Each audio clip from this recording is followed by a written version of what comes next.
మీ ఎలాంటి వ్యాపార ప్రకటనలకైనా వెంటనే మా ఛానల్ సంప్రదించండి. నమస్తే. ప్రస్తుతం మనతో పాటు ప్రముఖ ఆధ్యాత్మికవేత్త వేదిక్ యాస్ట్రాలజర్ గొనుగొంట్ల సురేష్ బాబు గారు ఉన్నారు. గురుగారితో మాట్లాడేద్దాం. నమస్కారం గురుగారు. మణికంఠ గారు నమస్కారం అండి. అక్టోబర్ మాసం విశేషంగా తుల రాశి వాళ్ళకి ఈ నెల ఏ విధంగా కలిసి రాబోతుంది, ఎలాంటి జాగ్రత్తలు తీసుకోవాలి, ఓవరాల్గా ఎలాంటి పరిస్థితులు వీళ్ళకి ఎదురయ్యే అవకాశాలు కనిపిస్తుంది? సో మనం అక్టోబర్ మంత్ చాలా పవిత్రమైన మంత్, ఉత్సాహకరమైన మంత్. ఒకటి దసరా పండగ, వెకేషన్స్, తర్వాత దీపావళి. మనకి దీపావళి లాస్ట్ 5 days ధనలక్ష్మి గురించి ఎక్కువగా చేస్తుంటారు. ధనత్రయోదశి దగ్గర నుంచి మనకి దీపావళి పండగ, అమావాస్య మంచి అమావాస్య అండి. లక్ష్మీదేవి పుట్టినరోజు అమ్మవారికి చేస్తూ ఉంటారు. సో ఎవరైతే ఆర్థికంగా ఉన్నతంగా ఎదగాలనుకుంటున్నారో ఈ టైంలో కార్లు కొనుక్కోవటం కానివ్వండి, కొత్తగా రియల్ ఎస్టేట్ లాంటివి స్టార్ట్ చేయడానికి కానివ్వండి, అన్ని విధాలా మంచిది. ఒక బెస్ట్ టైం అని మనం అనుకోవాలన్నమాట. పర్టికులర్గా బిజినెస్ పీపుల్ ఎవరన్నా, పీపుల్ ఓరియంటెడ్ జాబ్లు ఎవరు చేస్తున్నా, మేనేజర్లు, మిడ్ లెవెల్ మేనేజర్లు, సి లెవెల్ మేనేజర్స్ ఉన్నా కానీ వీళ్ళకి ఒకటి ఏమంటారంటే అండి, వాళ్ళకున్న స్కిల్ సెట్కి కొత్త రూపం ఇవ్వాల్సిన టైం అని మనకు చెప్తూ ఉంటారు. మనకి ఆయుధ పూజ అని కూడా చేస్తూ ఉంటారు. ఎందుకు ఆయుధ పూజ అంటే మనం వాడే టెక్నాలజీ ఆయుధ పూజ. ఇంటర్నెట్, ఇన్స్టాగ్రామ్ రీల్స్, యూట్యూబ్ ఇవన్నీ కూడా మనకి ఈ ఎవరైతే సాఫ్ట్వేర్లో ఉన్నారో వాళ్ళకి ఆ ల్యాప్టాపే ఒక ఆయుధం కదండి. వాళ్ళకున్న స్కిల్స్, ఇంటెలిజెంటే. ఇంకా వీళ్ళంతా వాటికి ఒక ఫ్రెష్ ఎనర్జీని తీసుకొని రావాల్సిన ఈ టైంలో తులారాశి కనుక మనం చూసుకుంటే ఫస్ట్ ఈ రాశి వాళ్ళు కొంచెం జాగ్రత్తగా ఈ మాసంలో ఉండాలి. ఒకటి ఏం జరిగినా కానీ రెస్పాండ్ అవ్వకుండా, అది మంచిగానే చెడుకోకుండా వాళ్ళల్లో వాళ్ళు ఆధ్యాత్మికంగా కనుక ఉంటే చాలా సమస్యలు వీళ్ళు అధిగమించవచ్చు. ఎందుకంటే తులారాశి వాళ్ళకి చాలామందికి జాబులు పోయే అవకాశం ఎక్కువగా ఉంటుంది. ఎందుకంటే జన్మ రాశిలోనే వీళ్ళకి 3-4 గ్రహాలు ఉన్నాయి. ఆల్మోస్ట్ ఏ గ్రహం కూడా వీళ్ళకి అనుకూలంగా లేదు అని చెప్పుకోవాలి. అయితే ఎవరైతే ఆ సెప్టెంబర్ మంత్ వాళ్ళు ఎలా అయ్యారో దానికంటే కూడా కొంచెం కాంప్లికేటెడ్గా ఉంటుంది ఏమంటారు మనం తెలుసుకోవచ్చు. పర్టికులర్గా స్వస్థాన నాశనం చేయవ అంటారు. అంటే ఉన్న పొజిషన్ కోల్పోయే అవకాశం ఎక్కువగా ఉంటుంది. విపరీతంగా ధనం ఖర్చు అయ్యే అవకాశం ఎక్కువగా ఉంటుంది. అవమానం జరిగే అవకాశం ఎక్కువగా ఉంటుంది. పరిస్థితి ఏది వీళ్ళ కంట్రోల్లో ఉండదు. వీళ్ళు వేరే వాళ్ళ కంట్రోల్లో ఉంటారు. 2 ఆప్షన్లు. ఒకటి మన కంట్రోల్, బట్ అది ఎప్పుడు కుదరగదండి. కొన్నిసార్లు మనం వేరే వరకు కంట్రోల్లోకి వెళ్ళిపోతాం. ఈ నవంబర్ మంత్లో వీళ్ళు వేరే వాళ్ళ కంట్రోల్లోకి వెళ్ళే అవకాశం ఎక్కువగా ఉంది. దానికి ఉల్టా ఏం చేయాలంటే క్లవర్గా వీళ్ళు దేవుడి యొక్క కంట్రోల్లోకి వెళ్ళిపోవాలి. పూజలు పురస్కారాలు చేసుకోవటం, వెకేషన్కి వెళ్ళటం, గుళ్ళు తిరగటం. వీళ్ళంతా సెల్ఫ్ కంట్రోల్, ఆధ్యాత్మికంగా ఉండటం, అయ్యప్ప మాల తీసుకోవటం, దీక్ష తీసుకోవటం, భవానీ మాల వేసుకోవటం, ఇలా కనుక చేసుకుంటూ ఉంటే సెల్ఫ్ కంట్రోల్. వీళ్ళ కంట్రోల్లో కనుక ఉంటే వేరే వాళ్ళు వచ్చి ఇంకా కంట్రోల్ పెట్టే అవకాశం ఏమీ ఉండదు. కాబట్టి ఇది ఒక ట్రిక్ మనం పాటించాలి తులారాశి వాళ్ళు ఈ మంత్లో. ఫస్ట్ ఇందులో కనుక చూసుకుంటే చిత్తా 3-4 పాదాలు, స్వాతి 1, 2, 3, 4 పాదాలు, విశాఖ 1, 2, 3 పాదాలు అంతా తులారాశిలో ఉంటారు. పేరు బలం కనుక చూసుకుంటే ఇలా రా, రీ, రూ, రే, రో, తా, తీ, తూ, తే అన్న లెటర్స్ అంతా మనకి ఈ తులారాశిలో ఉంటారు. ఇందులో వీళ్ళకి వీళ్ళ సొంత రాశిలోనే 4 గ్రహాలు ఉంటున్నాయండి. 3 గ్రహాలు ఉంటున్నాయి. 12వ స్థానంలో శుక్రుడు ఉంటున్నారు. ఇది కొంచెం గమనించుకొని కొంచెం ఏమంటారంటేనండి ఇబ్బంది పడే పరిస్థితి. పర్టికులర్గా జాబులకి ఎవరైతే చేస్తూ ఉన్నారో, ఐటీ ఫీల్డ్లో ఉన్నారో, ఐటీ ఫీల్డ్లో కూడా మిడ్ లెవెల్ మేనేజర్స్లో ఎవరైతే ఉంటారో, పీపుల్ ఓరియంటెడ్ పీపుల్ ఎవరంటే వాళ్ళకి కొంచెం జాగ్రత్తగా ఎక్కువ ఉంటుంది. ఎందుకంటే వాళ్ళకి ప్రెషర్ చాలా ఎక్కువ ఉంటుందండి. ఎందుకంటే వాళ్ళ మిస్టేక్లు, వాళ్ళ టీం మిస్టేక్లు, వాళ్ళ బాస్ మిస్టేక్లు, రకరకాల హెచ్ఆర్లు రకరకాలు ఉంటాయి వాళ్ళ సరౌండింగ్ అంతా.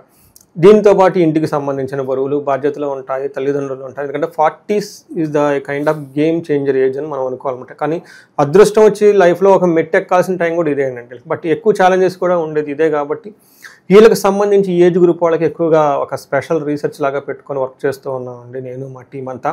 ఆధ్యాత్మికంగా, స్పిరిచువల్గా వాళ్ళకి ఏమేమి ఛాలెంజెస్ ఉంటాయి, ఎలా ముందుకెళ్తే బాగుంటుంది, ఏ పరిహారాలు చేసుకుంటే వాళ్ళకి so that they will cope up with all the surrounding people and factors అని వర్క్ చేస్తూ ఉన్నాం అనమాట. చాలా మంచి రిజల్ట్ వచ్చేస్తున్నాయి. చక్కగా యుఎస్ నుంచి, కెనడా నుంచి, ఆఫ్రికా నుంచి, ఉగాండా నుంచి కూడా ఫోన్ కాల్స్ వచ్చేసి అవి చేయించుకుంటున్నారండి. ఎవరైనా కనుక రాసి వాళ్ళు కొంచెం ఇబ్బంది పడుతూ ఉంటే ఒకసారి మనకు కాల్ చేస్తే వాళ్ళకి హెల్ప్ గైడెన్స్ ఇవ్వచ్చు ఎలా వెళ్ళాలనేది. ఇందులో మనం చూసుకుంటే వీళ్ళకి 12వ స్థానంలో సూర్యుడు ఉండి 11వ స్థానంలో వీళ్ళకి ఎలా ఉంటుందంటే లఘుగోచరం, సూక్ష్మగోచరం ప్రకారం స్థాననాశనం, శత్రుపీడనం, అర్ధక్షయం, అర్ధ ప్రాప్తి అని చెప్తూ ఉంటుంది. అంటే సింపుల్గా చెప్పాలంటే ఉన్న పొజిషన్ కోల్పోయే అవకాశం ఎక్కువగా ఉంటుంది. శత్రువులు విపరీతమైన పీడిస్తారు. రావాల్సిన ధనం రాదు, ఉన్న ధనం పోతుంది. దీన్ని బట్టి ఇంక మీరు ఎలా ఉందో అర్థం చేసుకోవచ్చు ఈ రాశి వాళ్ళకి. సో మనకి సంస్కృతంలో మహర్షులు ఏం చెప్తారంటే డీటెయిల్డ్ కనుక చూసుకుంటే ఫస్ట్ హౌస్లో సూర్యుడు ఉండటం వల్ల దేహార్తి, సత్వం, సంతాపకాల అతిక్రమణ భోజనం, బంధుమిత్ర సుహృద్వేష.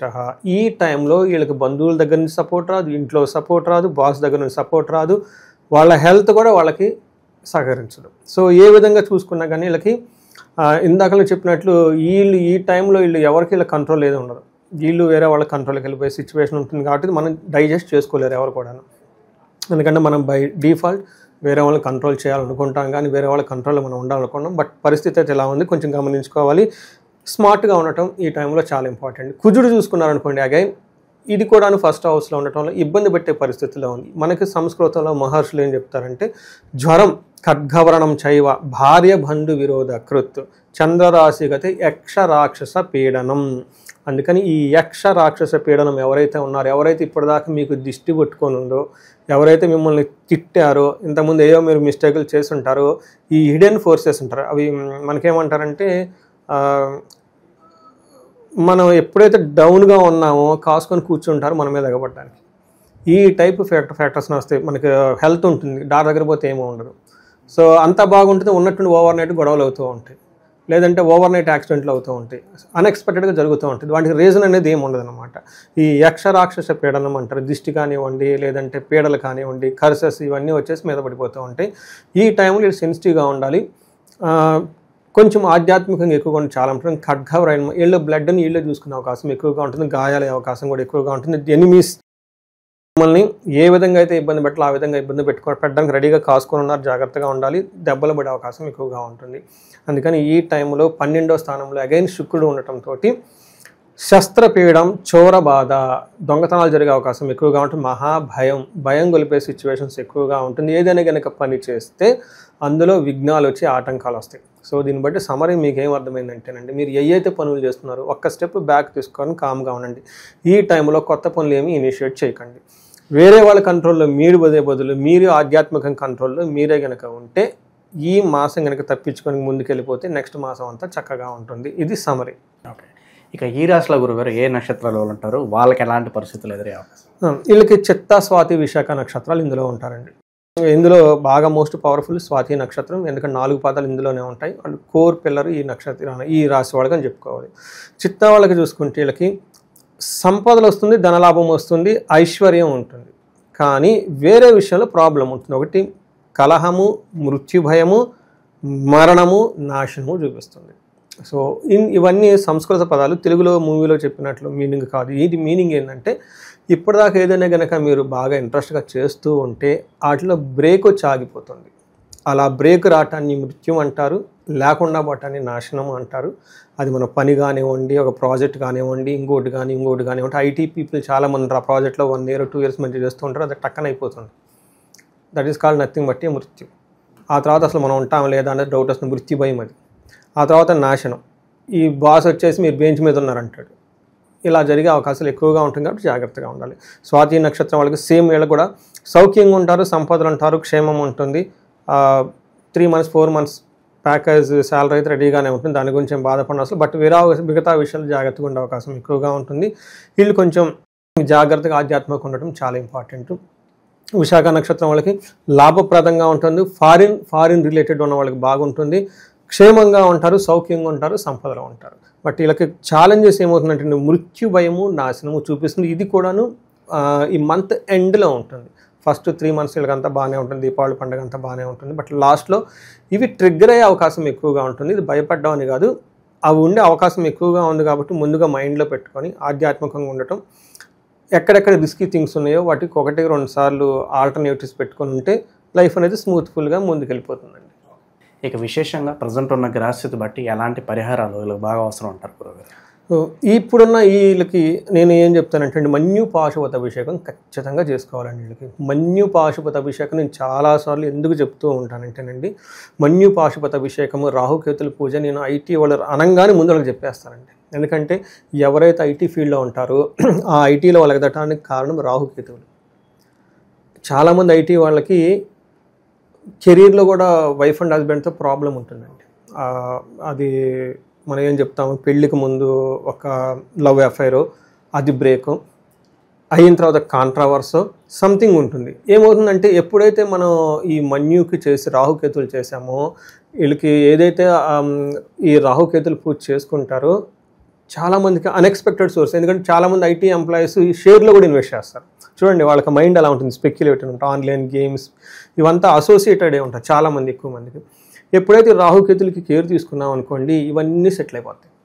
వీటితో పాటు నెక్స్ట్ ఐటీలో ఉన్న వాళ్ళకి చాలా ప్రాబ్లమ్స్ ఏమంటే వాళ్ళ కొలీగ్సే వీళ్ళ శత్రువు కనపడకుండా.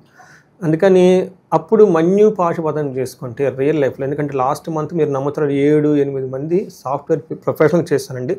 అంటే నాకు రియల్ లైఫ్లో చూస్తూ ఉంటాం ఈ హోమం అయిపోయింది, నెక్స్ట్ ఫీడ్బ్యాక్ ఎలా ఉంటుంది. నేనేం చేస్తానన్నా హోమం చేయించుకున్నా, అభిషేకం చేయించుకున్నా 4-5 months నా నెంబర్ వాళ్ళు కంప్లీట్, నాకు ఎనీ టైం వాళ్ళు కాల్ చేయొచ్చు.